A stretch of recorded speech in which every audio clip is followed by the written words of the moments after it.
This is question number 2 part 2 of exercise 4.4। हमने इस problem को एक मेथड से सॉल्व कर लिया। अब हम इसे फैमिली ऑफ लाइंस के कॉन्सेप्ट से सॉल्व करने जा रहे हैं। इसकी स्टेटमेंट की वजाहत हो चुकी पहले मेथड के साथ। अब हम डायरेक्टली इसका सॉल्यूशन स्टार्ट करते हैं। हमने तीनों गिवन इक्वेशंस को लाइन 1, लाइन 2, लाइन 3 कंसीडर किया। ये डायग्राम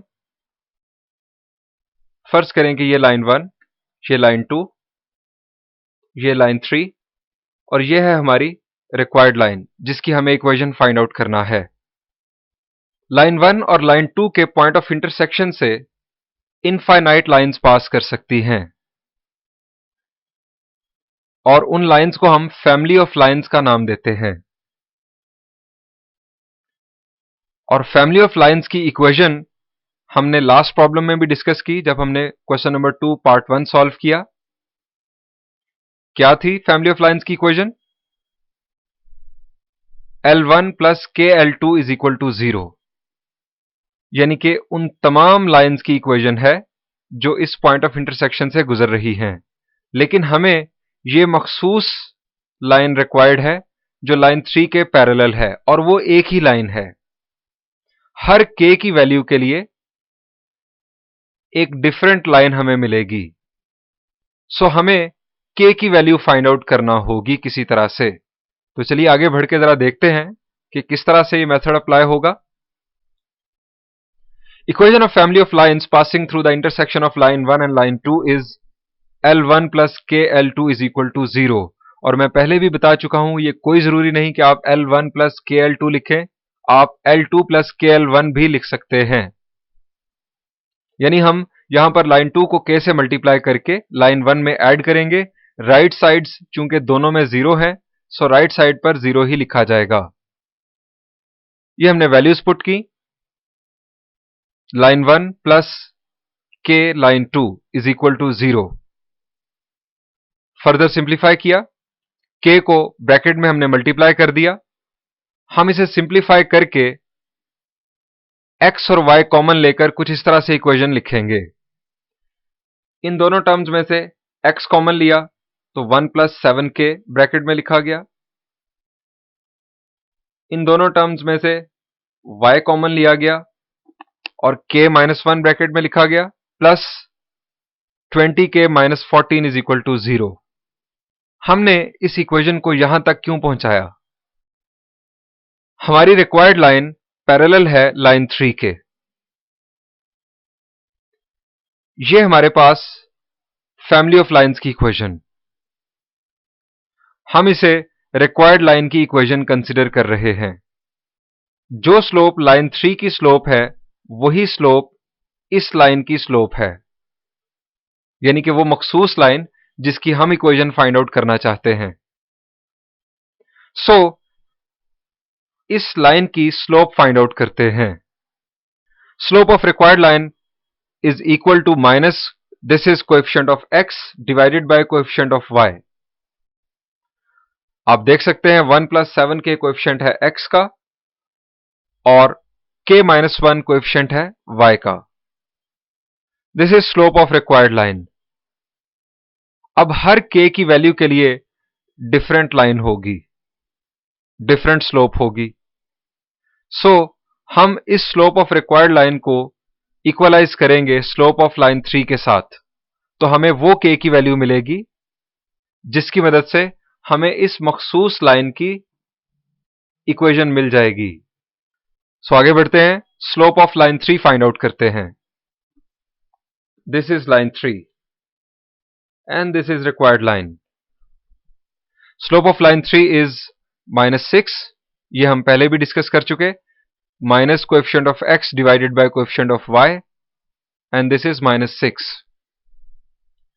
और रिक्वायर्ड लाइन और लाइन 3 चूंकि पैरेलल हैं, सो दोनों की स्लोप इक्वल होगी।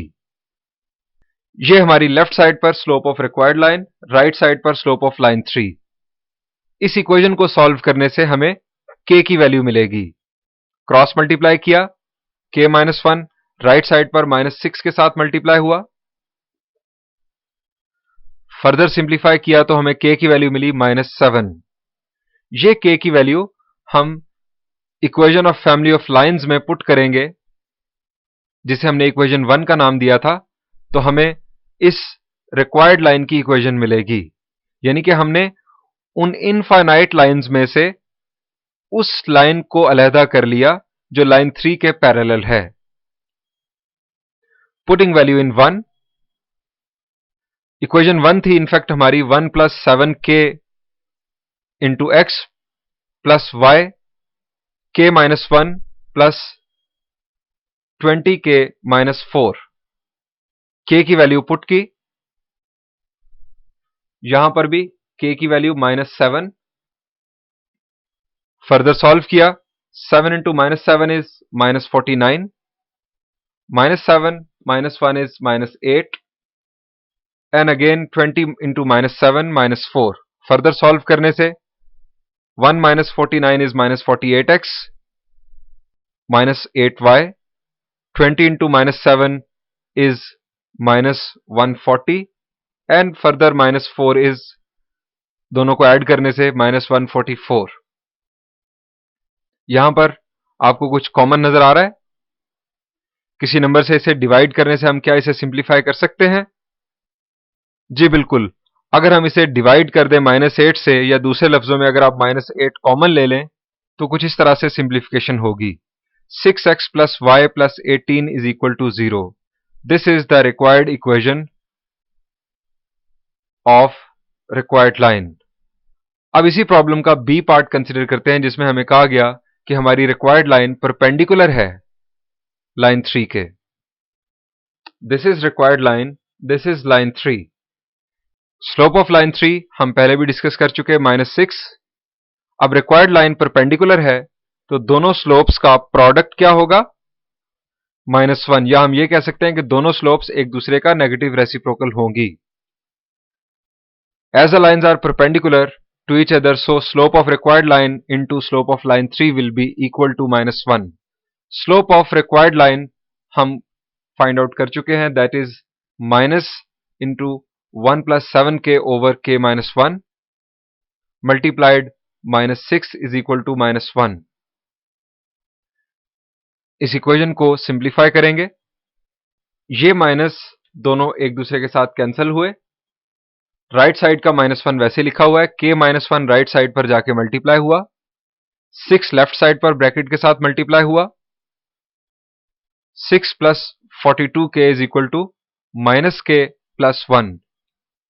k की वैल्यू हमें मिली -5/43। ये k की वैल्यू हम इक्वेशन 1 में अगर पुट करेंगे, तो उस लाइन की इक्वेशन मिलेगी जो लाइन 3 के परपेंडिकुलर है और लाइन 1 और लाइन 2 के इंटरसेक्शन से पास कर रही है। So putting value in 1, equation 1 को अगर आप वापस जाकर देखेंगे, तो उसमें हमने k की वैल्यू को पुट किया, यहां पर k था, यहां k था और यहां k था। इसे सिंप्लीफाई किया, फर्दर सिंप्लीफिकेशन। अब जरा अगर आप देखें तो तमाम टर्म्स में डिनोमिनेटर 43 है। अगर हम 43 से मल्टीप्लाई कर दें, तो 43 डिनोमिनेटर्स में से कैंसिल हो जाएगा, हमें इक्वेशन मिली 8x - 48y + 272 = 0। अगर हम इस इक्वेशन में से 8 कॉमन ले लें, या ये कहें कि dividing both sides of this equation by 8, तो हमें ये सिंप्लीफाइड फॉर्म मिलेगी इस इक्वेशन की, x - 6y + 34 = 0। This is the required equation. और यहां पर यह प्रॉब्लम एंड हुआ।